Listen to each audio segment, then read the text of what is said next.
Well, hello everyone. Welcome back to my channel and welcome back to another Prehistoric Kingdom update. My name is Swoop there and we are here in the dev diary for March 2022. This came out a couple of days ago and I am really keen to share with you what is within. Many of you will have already seen it or read it, particularly if you are following Prehistoric Kingdom as closely as I am. However, I think it's sometimes nice just to hear people's perspectives and point of views on some of the things that they have announced. You'll have to excuse me, I have been quite unwell over the past few days, so I am starting to get better, which is great. It's not the dreaded COVID, which is also really great. I've been really lucky and I've been able to escape that so far, so fingers crossed that continues. Thank you so much for your patience. I really appreciate all of the kind messages over the last few weeks with regards to my notable absence from posting on YouTube. I am definitely still invested in Prehistoric Kingdom and I'm still invested in my channel, so please don't stress. The content is coming. I do have a full-time job where I often work upwards of 50 hours a week, and when that happens it just makes it really difficult to have the energy to even just turn on the computer and sit down to build, even though it is something that I really do enjoy. So sometimes I'm just exhausted and I just need some time, and I know that everyone that watches my channel will understand that. Coming up when we get the next update, which we will talk about in this dev diary, and when we get the early access, you can expect a lot more content from me, kind of going back to what I was giving you guys before, maybe 1 or 2 episodes a week, depending on how much I'm able to get done with my job going on as well. Without further ado, now that I've kind of explained myself a little bit, let's head on into this dev diary and talk about what we are getting in the next update. So welcome to the March update. In this month's post, we're going to share some new features that will be introduced before early access launch. So all of you people that are patiently waiting for early access launch, and I do say patiently because goodness me, you guys have had to wait a while and watch other people play it that did, you know, luckily I suppose, back the game really early like myself, but it is coming. They have confirmed it is still coming in April, so it still is coming this month for those people that are super excited. My gut feeling is, and I don't know any more information than you guys, but my gut feeling is that it's probably going to be towards the last day of April, so they're really going to push that out because they do need the time. They have also updated their Trello board, you can see down here, and it does say that there are still 2 updates coming, 0.4 and I think 0.5 before early access is released. So if that's the case, I'm guessing the next update, which is this one that's in here today, is going to come out in the next, I guess, week, and then the next update will have to come out in the next couple of weeks after that in order to actually beat their release of early access, unless of course they decide to put their next update into the early access release as well, which isn't out of the realm of possibility. So here they're just talking about how their technical issues have meant, beg your pardon, that they kind of had to push out the release of their next update, which caused them to merge 2 of their updates together, which I actually had already predicted. So I could kind of tell, because they hadn't already released one, that they would either have to put 2 together or they would have to push the updates further down the track and really pile a lot together. So because they've put 2 together, we're getting some more animals in this update, which is great. So let's take a look into some of the headlining features coming in the closed beta 0.4 update. Like all patches, the full changelog will be available on Steam upon its release. So we are getting the Brachiosaurus, which is amazing. I cannot wait to have a little bit of a go with this animal. I did build a Brachiosaurus habitat in my very first early access park, and it was kind of like a feed the Brachiosaurus building and habitat, so I will link that up the top here if you're keen to watch it. But I'm really happy that we're getting this one in game, and this is a really great screenshot that I've actually got on my stream thumbnail for tonight, so get along to that stream if you are keen to watch me just build and have a little chat with me if you like. We're also getting the Iguanodon. I kind of like this pun. Big thumbs up for the Iguanodon. Even with its unconventional looks, we think that this classic duck build herbivore will become a fan favourite in the every park. So I'm loving their actual model that they've got here, and I really like the skin on this variation. I can see another one here in the back that I kind of like as well. I really like those kind of odd different coloured mottled skins, which is awesome.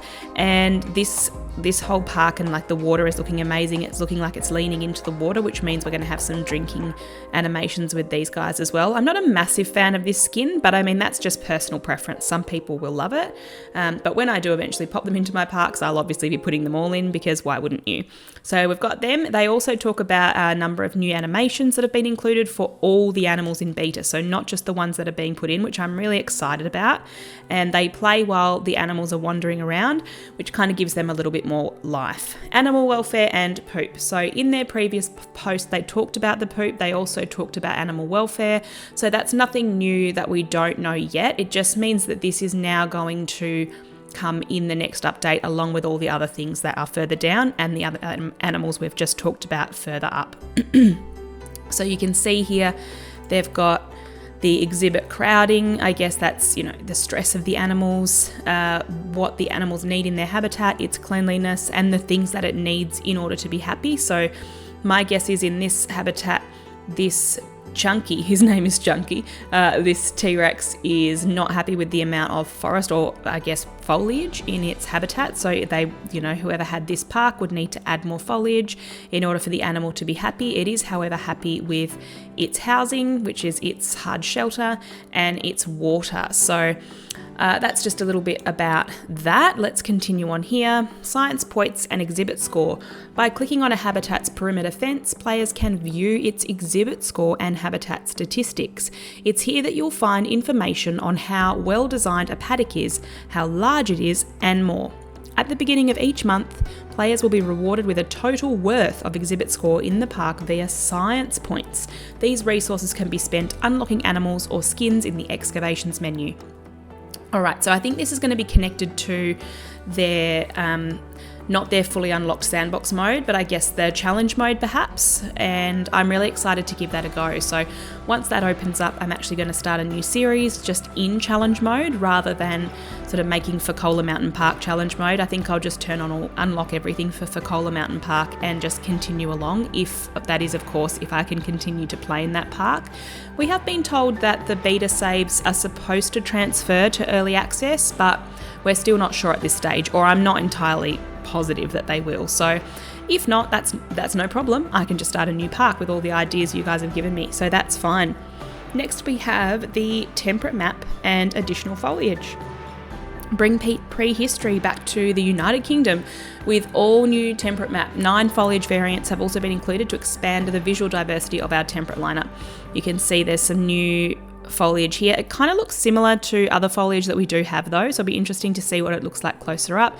You can also see our recently added state icons in the image above, communicating facilities or paddocks in need of attention.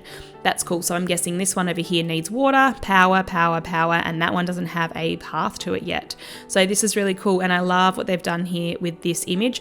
I also like the clean look of how this path is connecting to this path here.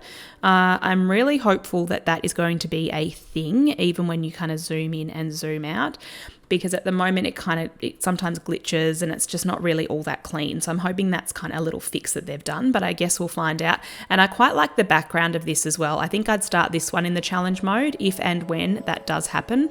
Also, I'm wondering about this building here. I think it might be like a hatchery or something for maybe the taller dinosaurs. Not too sure, but you can see there's like a little look, like I guess a guest viewing area here. And then you've got your guest viewing here as well for the little Protoceratops here. And then over here, the Parasaurolophus needs some water. So get on that, guys. All right, on we go, sandbox mode. This is basically what I was just talking to you guys about just now. It says that we can, start with as much cash as we want, start with as much science points as we want, science points as we want. We can have infinite power, we can turn off and on habitat animal welfare, I'm assuming, and we can unlock all animals, which I'm really pleased about because I kind of want to keep Fekola Mountain Park with everything unlocked so I can continue to build in that park without limitation, and then I will start a new challenge mode as well. Here we go, and there we have the beautiful screenie of the Parasaurolophus. For those of you who haven't seen my Parasaurolophus tropical house, hop over and have a look at that, because that is one of probably the buildings I'm more proud of in the ones that I have built. Then we also have an upcoming development, the tropical map. Now, I'm assuming that this is coming in early access. Oh yeah, there it says right here at the launch of early access. So set in the sunny paradise of Costa Rica, the upcoming tropical map provides stunning scenery and deep humid forests perfect for your prehistoric menagerie. This locale will be available at the launch of early access. To be fair, it looks pretty similar to the tropical map that we had at the launch of early access that we had in alpha. So I'm not too excited. Plus I'm a bit over tropical maps, to be honest. I know that they are going to be really suited to a lot of dinosaurs, so I'll obviously be utilising them, but I really like the idea of different kinds of maps as well, so it'll be good to see. Psittacosaurus, like we teased last month, the Psittacosaurus will be coming to early access with 3 distinct species, each donning various facial horns and spikes. Today we're revealing the biggest species. Okay, so I'm really happy that we're getting small dinosaurs, and although they say this is the biggest species, it's still not huge, and if this is the biggest one, then we're going to have 2 really small ones as well. I'm loving the addition of the small dinosaurs, and I'm really hopeful that they continue on with that, because it's just amazing to build for small dinosaurs, as well as have those, those vast paddocks where, the Brachiosaurus or the T-Rex can roam. I love building those small ones where people can really get up close and personal with the dinosaurs, and this model is so cool. Like, look at his horns and his spikes. Like, he is just a legend. I love him. So it'll be so good to see those in the park. And then here is another skin, I'm assuming, so that's great. They say we hope you are just as excited as we are to watch these little gremlins wander in their habitats. I definitely am. I cannot wait. So that's going to be great. I'm kind of looking at this to see if there's anything new. I can't really tell if this bamboo here is new, like this top section here looks a little bit new, and this wood, I definitely haven't seen this wood before, so that's interesting. All this in the background looks familiar, and then this could be new as well, like this little fence, bamboo fence. It also may not be. I haven't been in Prehistoric Kingdom for almost a month at the moment, so my memory of it is a little bit spotty, but I'm feeling like this especially could be new, but I guess we'll find out shortly. The wood also potentially is new. Alright, and then tutorial. You asked for help and we listened. An introductory tutorial will be included with early access launch and narrated by the legend himself, Nigel Marvin. This is awesome. I love that. The tutorial will be a masterclass in Prehistoric Kingdom basics. From animal welfare to turning a profit, you'll be an expert in park manager in no time, which is amazing. So that's fantastic. I'm really pleased about that. And then if you guys want to get onto YouTube and watch this one, it actually gives you like a little a video of part of the tutorial, and you can hear Nigel Marvin's voice, which is amazing. In time, we'll be expanding the dialogue to include alerts and pointing out potential problems with the park.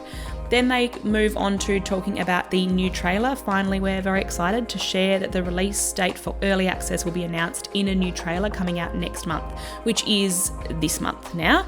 We want to thank everyone for their patience and assure you that early access is still scheduled to be released in late April 2022, so keep an eye on our socials for the new trailer premiere, which is really exciting for all of you that have been waiting.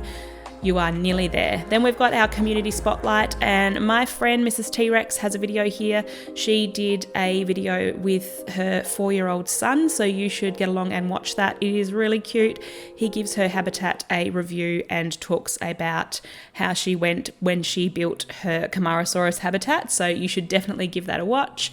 Then we have a screenshot from Warpath, one of his, I think this might be a restaurant from what I can see inside, but super creative builder, and has been putting a lot of things on Discord for others to use, which has been really nice. So get over and give him some love. And then we have an amazing image drawn by Mr. Mugman. So thank you so much for joining me for the March Dev Diary for Prehistoric Kingdom. I am still super excited to dig my teeth into this next update. It is going to be amazing. Take care, everyone. Bye.